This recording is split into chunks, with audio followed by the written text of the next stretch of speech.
जय हिंद। उपस्थित हूँ आज मैं पुनः एक वीडियो लेकर।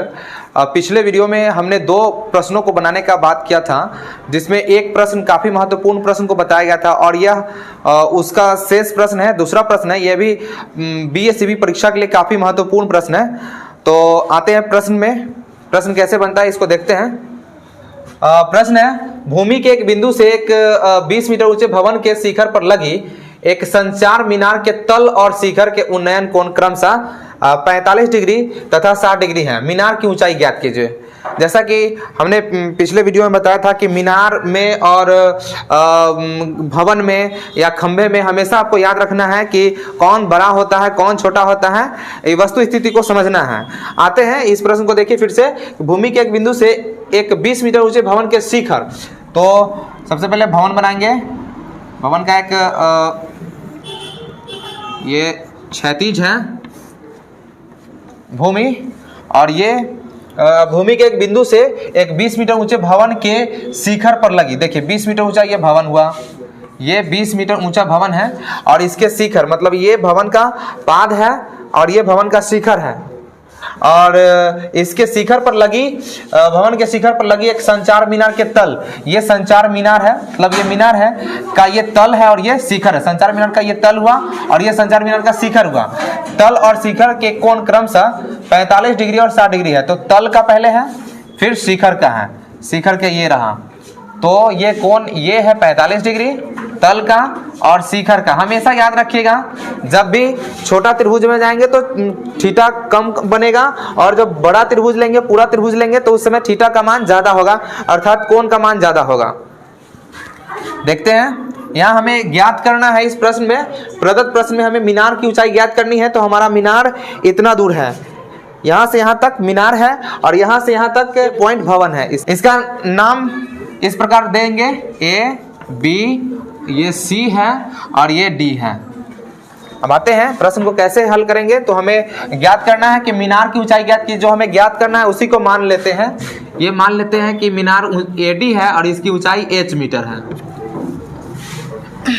तो यहाँ लिखेंगे, माना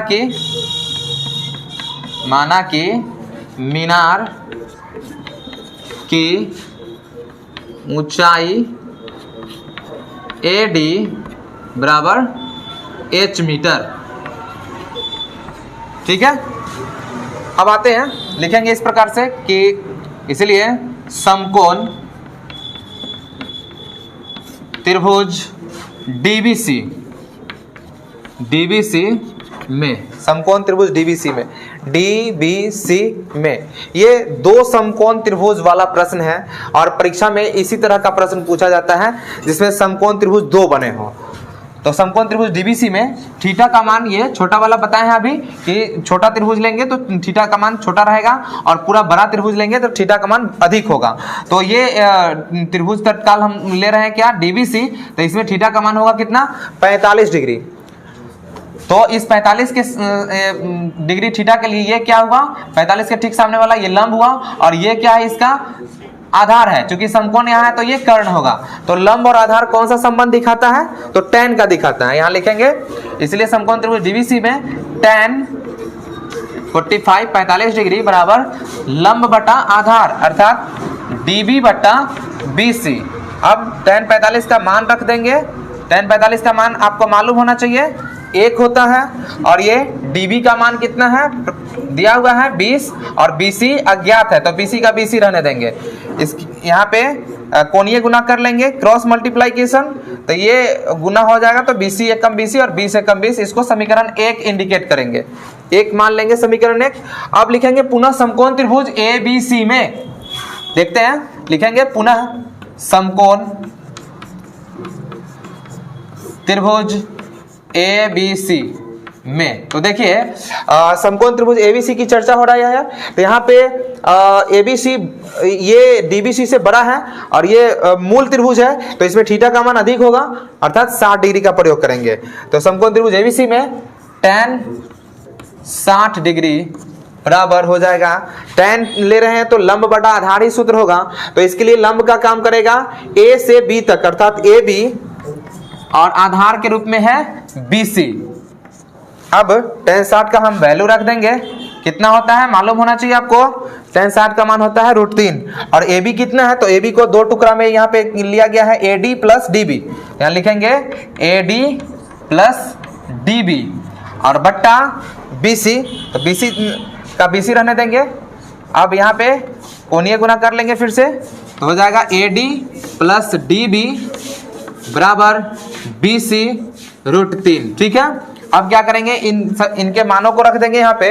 तो ए डी का मान कितना है, यहाँ पे ए डी का मान h है और प्लस डी बी, तो डी बी कितना है 20 है, और इधर बी सी, तो बी सी का वैल्यू कितना है समीकरण 1 से देखेंगे, ये 20 है और √3 का √3। अभी चूंकि हमने बी सी का मान समीकरण 1 से प्रयोग किया है, तो यहाँ पे इंडिकेट कर देंगे कि समीकरण 1 से h बराबर 20√3 और ये प्लस 20 है, उस पर जाएगा तो माइनस 20 हो जाएगा, या h बराबर इन दोनों में 20 शामिल है तो 20 को कॉमन ले लेंगे, तो इसमें 20 को छोड़कर बचा क्या √3 और माइनस इसका 20 हम बाहर कर लिए हैं, तो 20 1 कम 20 भाग लगेंगे 1 आएगा।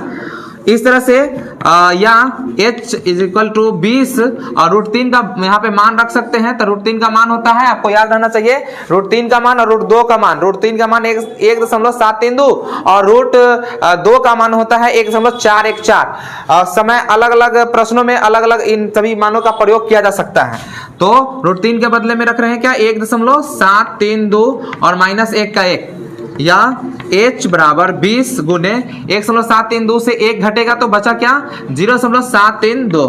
अब 20 से इसे मल्टीप्लाई कर देंगे, गुना कर देंगे, 2 दूना 4, 2 3 6 और 2 7 14 का 4 और इधर 0 है, क्या 1 रहेगा।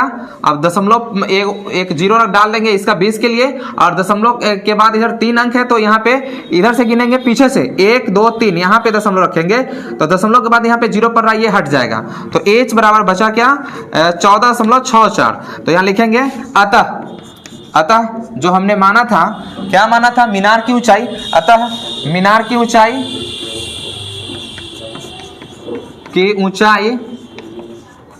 तो मीनार की ऊंचाई कौन सा है, AD है, तो AD = h = 14.64 मीटर।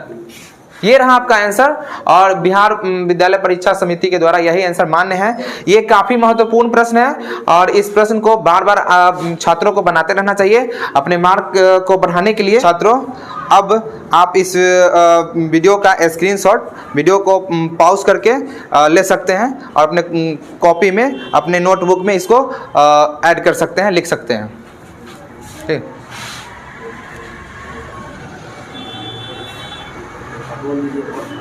मिलते हैं फिर अगले वीडियो में बहुत ही महत्वपूर्ण प्रश्न को लेकर।